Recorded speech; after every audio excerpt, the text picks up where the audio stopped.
The year 43 BCE was, by all accounts, a tumultuous time for the Mediterranean region.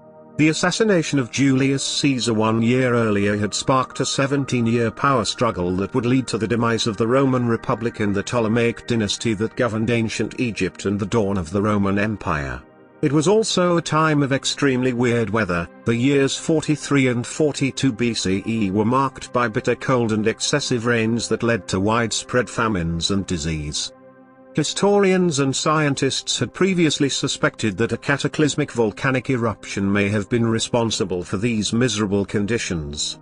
Now, an international team of researchers has identified when and where this event likely took place. After examining 6 ice cores taken from sites across the Arctic, the researchers concluded that Alaska's Okmok volcano blew its top in 43 BCE and the fallout from the event lasted for 2 years. This would have altered the climate across the northern hemisphere and resulted in chilly, wet conditions that match descriptions in the historical record, the team reported on June 22 in the journal Proceedings of the National Academy of Sciences.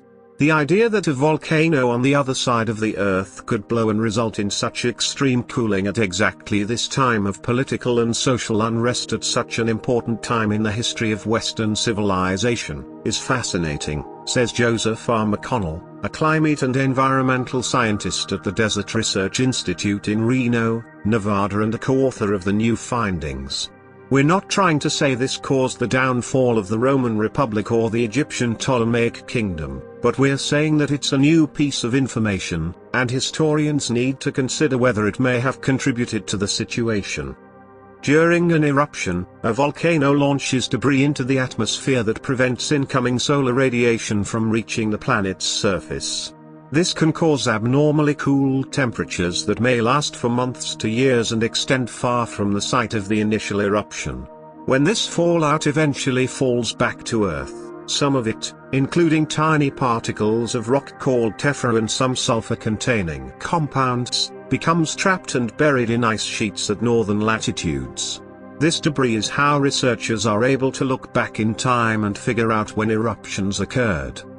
McConnell and his colleagues noticed 2 spikes in volcanic debris dating back to 45 BCE and 43 BCE in ice cores extracted from Greenland and Russia. They estimated that the earlier of these 2 eruptions took place in a high-latitude area such as Iceland in a powerful but short-lived event, producing fallout that was mainly confined to northern Greenland and waned after a few months. By contrast, the eruption that occurred in early 43 BCE was massive enough to impact the atmosphere for 2 years. The amount of sulfur preserved in the ice only returned to typical levels around the spring of 41 BCE.